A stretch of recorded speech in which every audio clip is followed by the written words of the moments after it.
Avaloos räägime soolevähist, ühest halastamatumast vähiliigist, mis viib iga-aastaselt Eestis hauda 450 inimest, kuigi nii see olema ei peaks.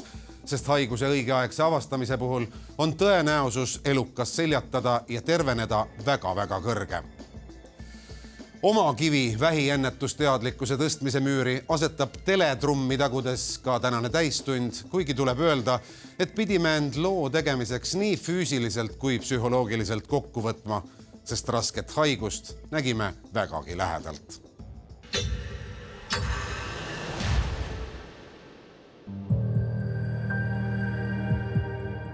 Lahti jalutame loo suve pealinnas Pärnus, kus saame tuttavaks Ailiga, kes haigusest toibumas, kuid kes 3 aastat tagasi pidi väga murelikult arsti poole pöörduma. Seda, et mul mingi haigus on, selle ma sain samal päeval teada, kui uuring tehti, aga siis nädal hiljem tulid vastused siis biopsiast ja siis mulle öeldi, et mul on soolevähk. Esimene hetk oli, et mis ma nüüd teen, et ma pean siis selge, et siis ma pean sellega tegelema. Siis läksin tööle tagasi ja siis töö juures oma heale sõbrannale öeldes, siis oli see hetk, kui tekkis hetkeks nõrkus, et kui tulid pisarad. Tõenäoliselt olid mõned sümptomid varem, mida ma ei osanud nagu seostada, et see võiks nagu midagi tõsist olla. Peale sööki on selline tunne, et ma sõin liiga palju, mul on raske olla, aga see ei lähe ju sellega arsti juurde. Ja siis sellist kerget väsimust, aga sümptomid, mille peale ma perearsti poole pöördusin, olid siis ikkagi see, et märkasin, et väljaheite värv oli väga tumedaks muutunud. Tekkis ka selline sagedam tualetikülastus ja tunne, et sa ei saa ennast tühjaks ja kui sa käid juba päevas 6 korda, see ei ole ju normaalne. Ja mõningad korrad olid ka ju verd väljaheites näha. Saanud arstilt kinnituse, et tänapäevane soolevähi ravi annab inimestele võimaluse täiesti terveks saada, otsustas reibas ja elurõõmus Aili haigusele lahingu anda ning tema raviprotsess viis ta kokku meie loo järgmise peategelase, Eesti ühe kogenuima jämesoolekirurgi Indrek Seirega. Temale avastati vähk 3. staadiumis. Kui ulatuslikult selles staadiumis vähk juba organismi vallutanud on? 3. staadium tähendab seda, et see kasvaja on levinud vähi ümber olevatesse lähimatesse lümfisõlmedesse. Ehk 4. staadium on see, kui on haaratud juba teised organid. No meile jättis Aili väga elurõõmsa ja positiivse optimistliku inimese mulje, kuigi tunnistas, et madal hetki jagus sinna haiguse perioodi oma jagu, mis on ka mõistetav. Kui palju sina teda julgustama pidid? Kui ma nägin seda kompuutrit ja seal oli selge, et teistes organites siirdeid ei ole, siis kuna soolevähk on tegelikult nii hästi ravitav, siis ma pidin talle olema toeks, et ta selle teekonna ette võtaks. Ta sai kõigepealt keemiaravi, siis ta sai kiiritusravi ja lõpuks kirurgia. Aga jätame praegu Aili. Indrek Seire on kuulutanud skalpell ühes, arvutihiir teises käes soolevähi vastu välja ristisõja. Tartu Ülikoolis doktoritööd tegev mees ütleb, et kui kirurgia päästab Eestis aastas 100 patsiente, siis laia katvusega sõeluuringud ning nende andmete kvaliteetne analüüs aitaks päästa tuhandeid. Soolevähk kõikide vähisurmade hulgas on teisel kohal. Eestis diagnoositakse igal aastal 1000 uut soolevähki. Meil sureb 1 inimene päevas soolevähki. Võrreldes liiklussurmadega liikluses sureb 1 inimene nädalas. Ja kui me paneme võrdlusesse ka teised riigid, siis Eestis viimastel andmetel soolevähi suremus on 30% kõrgem kui Euroopas keskmiselt. Esimeses staadiumis soolevähki on võimalik ravida väga edukalt, need inimesed saavad üle 95% tõenäosusega terveks. Sõeluuringutel osalemise olulisust, selle kasutegurit rõhutab ka pika arstipraksise kogemusega sotsiaalminister Karmen Joller. Meie mure on see, et umbes 30% inimestest, kellel soovitatakse minna, kellel leitakse, et väljaheites on kahtlast verd, ei taha minna sõeluuringu koloskoopiale. Ja ma väga kutsun üles inimesi, et nad ikkagi kuulaksid oma arsti ja läheksid sellele uuringule. Et selle käigus avastataksegi siis kas vähieelne seisund või vähk. Innustatud Indreku ja Karmeni üleskutseist leian kusagilt üles ammu kadunud julguse ja võtan vastu otsuse paisutada uuringul osalejate kesist statistilist baasi ning läbida koloskoopiline uuring. Tere, Mart Mardisalu, täistund koos kaameraga protseduurile. Jämesoole uuring kestab napid mõnikümmend minutit, kuid et protseduur tehakse mulle narkoosis, võimaldatakse uuritavale taastumiseks mugav palat.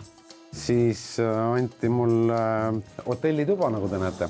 Alussärk, püksid, kuna protseduur, mis mulle ette võetakse, sisaldab tagant lähenemist, siis nagu näete, on pükstel taga auk.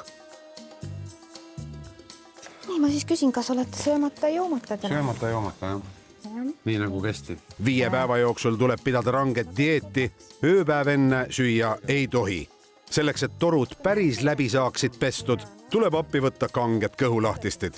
Aga hullem on teadmatus protseduuri ning selle võimalike vastuste ees. Tervist, Mart! No tere, Indrek! Rõõm näha. Olen jõudnud, nagu kokku leppisime, olen jõudnud sinu juurde. No igal juhul on see nagu eneseületamine üldse, et sa sellele uuringule tulid, sest see, mis me nüüd tegema hakkame, see on kõige täpsem diagnostikameetod soolevähi avastamiseks. Koloskoopia. Peast tuikab inkvisiitorlik käsitlus teiba otsa aetud inimestest ja see tekitab kartusega timmitud ärevust. See on ju arusaadav. Juba see mõte sellest, et keegi torkab sulle toru sisse ja veel ütleme üle meetri. Juba see mõte sellest... Sorry, kui pikk see oli? Jämesool on umbes meeter.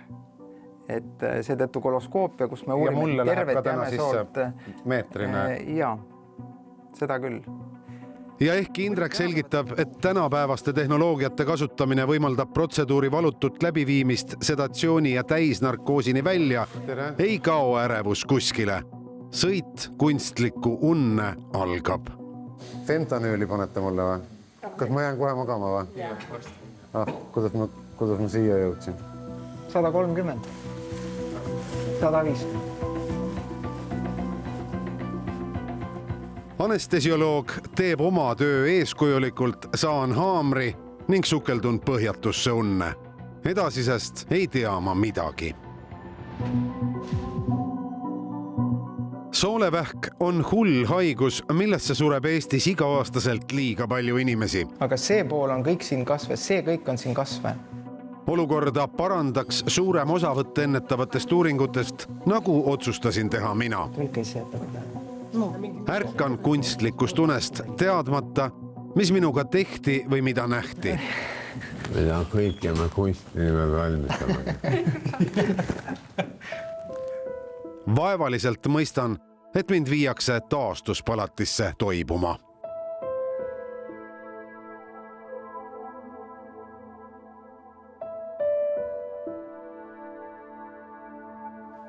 Hommikust, Mart.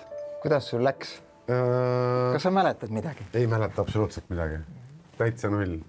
Ja kuidas sa praegu ennast tunned? Hästi, natukene uimane, aga muidu väga hästi. No meil see protseduur lõppes ka ju kuskil 20 minutit tagasi vist alles või? Kaua see üldse kestis? Ma ütlen, et mul on ajataju täiesti kadunud. Tead, see uuring läks meil pikemalt, kui me arvasime. Sest me leidsime seal 3 moodustist soolest, mis said kõik eemaldatud.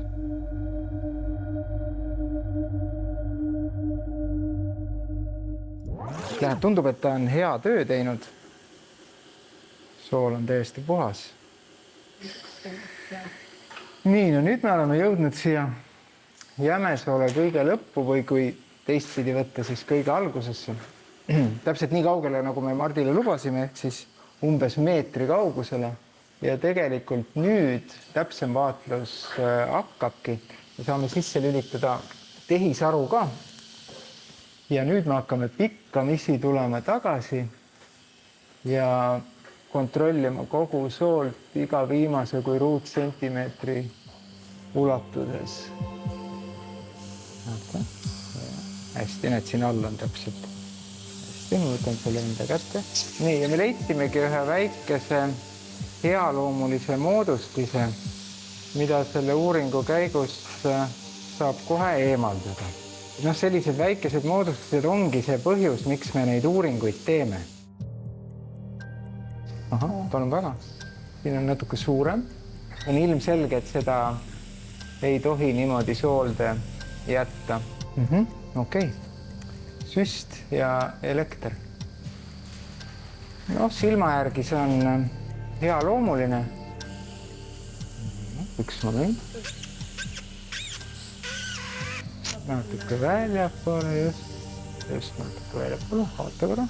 Hästi, kinni. Ideaalne. Tuleme natuke väljapoole. Ja nüüd kontrollime veel selle koha üle. Kõik tundub hästi olevat.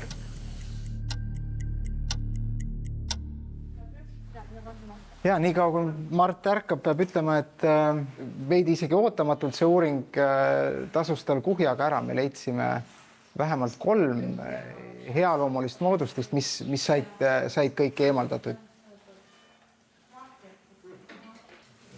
Täitsa pekkis. Tühjast kohast võtad tänavalt inimese ja leiad tal 3 asja. Viimased olid adenoomid kindlasti. Nad nägid hoopis teistsugused välja. Täitsa pekkis, jah. Nad lähevad nüüd kohe uuringuks, kus me saame siis suure tõenäosusega panna i-le punkti, et nad on healoomulised ja kuna nad on juba eemaldatud, siis nendest ei saa kunagi ka midagi kurjemat areneda. Nii et see uuring tegelikult tasus sul ennast kuhjaga ära. Täiesti terve inimese, nagu sina, eks ütleme nii, täiesti terve inimese võtad tänavalt, teed soole ettevalmistuse, paned koloskoobi sisse ja palun väga. No ütleme, statistiliselt võiks öelda, et me igal 5. inimesel ikkagi midagi leiame. Aga sellised adenoomid, nagu me sinul leidsime, veidi harvem. Ja see on ka põhjus, miks me neid uuringuid tahame teha varem kui 58-aastaselt. Sõeluuringute vanuselise akna laiendamist peab rahalisest kitsikusest hoolimata oma töö üheks eesmärgiks ka minister Karmen Joller. Minu üks eesmärkidest on Tervisekassa kulutused saada kontrolli alla. See peaks tähendama, et meil jääb üle ka ressurssi sellisteks olukordadeks, kus me päriselt vajame raha juurde. Ja tasapisi jõudu mööda me sooviks viia 50. eluaastani selle sõeluuringu. Hoian ministrile pöialt, et ta plaan teostuks ja jään mõtlema vanale ütelusele rongist ja tunnelist, mille ühest otsast võiks ju paista valgust. Meie loo kontekstis siis endoskoobi tulevalgust. See aitaks ennetada nõnda keerulisi olukordi, nagu oli see Aili puhul, kelle ravi läks muuseas väga hästi ja kes on täiesti terve. Nüüd 3 aastat hiljem, viimaste uuringute andmetel, viimase kompuutri, vereanalüüside ja sooleuuringu alusel Ailil kasvajat kuskil ei ole. Tänu soolekasvaja napilt õigeaegsele avastamisele ja õnnestunud ravile saab taastunud tervist ja kõige paremas mõttes argielu nüüd nautida ka Aili. Aiatööd, jalutuskäigud koeraga, perekond ja head sõbrad, kellega muuseas plaanitakse ühist elamusterikast puhkusereisi Itaaliasse. Aili saab jätkata elu, nagu haigust polekski olnud.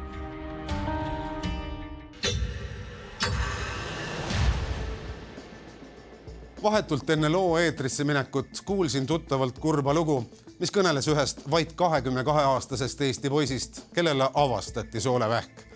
Kahjuks liiga hilja 4. staadiumis. Ja kuigi antud juhtum on pigem saatuse julm mõistetamatu käik, kinnitas ka doktor Seire fakti, et haigus püüab tasahilju järjest nooremaid. Täistund on oma küünla altarile viinud.